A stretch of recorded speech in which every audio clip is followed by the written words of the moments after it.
पहली बात तो ये कि राष्ट्रपति ट्रंप यदि इस तरह की बात करते हैं तो उनको हल्के में नहीं ले सकते। सोचने की ज़रूरत है कि उन्होंने क्यों ऐसे कहा। उसमें एक नहीं कई कारण हो सकते हैं। पहले तो रूस की जैसे बात हुई कि लगातार वो मिसाइल टेस्ट करता रहा, चाहे बोरेवित्सनिक की बात हो, पोसाइडन की बात हो, और वो लगातार पिछले 1 दशक से चल रहा है। अभी खबरों में एक के बाद एक सामने उनके नतीजे निकले हैं, इसलिए वो चिंता का विषय है अमेरिका के लिए, क्योंकि वो पहली बार न्यूक्लियर पावर्ड है। इससे पहले एयरक्राफ्ट कैरियर्स न्यूक्लियर पावर्ड हैं, सबमरीन भी न्यूक्लियर पावर्ड हैं, और इस तरह के यूएवी या मिसाइल अब न्यूक्लियर पावर्ड हैं।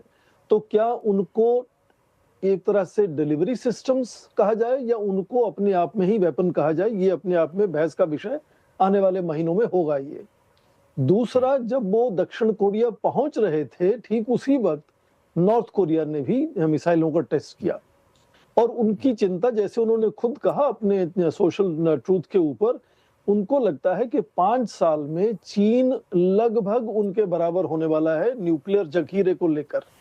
और ये चिंता आज की नहीं, वो चिंता भी लगातार 10 साल से चल रही है कि चीन सबसे तेजी से बढ़ने वाली एक तरह से हथियारों का जखीरा है उसके पास।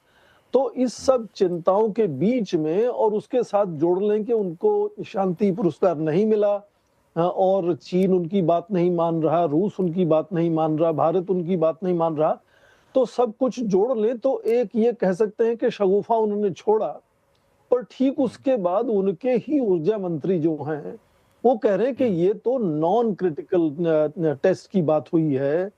और वो टेस्ट हमेशा, जैसे कहा गया, सारे जितने भी देश हैं जिनके पास परमाणु हथियार हैं, वो लगातार उनकी रक्षा सुरक्षा रखरखाव को लेकर इस तरह के टेस्ट करते रहते हैं, जिनको आप कंप्यूटर सिमुलेशन टेस्ट कह सकते हैं, सब critical, non critical, laboratory test वगैरह वगैरह कह सकते हैं, जिसमें मतलब विस्फोट नहीं किया जाता। अब बात आती है कि उन्होंने कहा कि सभी दूसरे देश क्योंकि टेस्ट करते जा रहे हैं, इसलिए उनको टेस्ट करना पड़ेगा। तो क्या उनका इशारा किसी ऐसे परमाणु विस्फोट की तरफ था जिसकी हमें अभी जानकारी नहीं है? मुझे लगता है कि यदि पारंपरिक तरीके वाले जो विस्फोट होते हैं उनकी बात है इसमें, तो उनको छुपाना संभव नहीं है। पूरी दुनिया के पास, अमेरिका के पास, भारत के पास भी इस तरह से सीस्मिक जो डिटेक्शन सेंटर्स हमारे यहाँ हैं बहुत सारे, वो बता सकते हैं कि कहाँ किस पर किस वक्त क्या कोई विस्फोट का कोई अंदेशा है या नहीं है। कोई बहुत बड़ी इस तरह से चिंता सामने नहीं आई है, पर मुझे लगता है कि जो पहले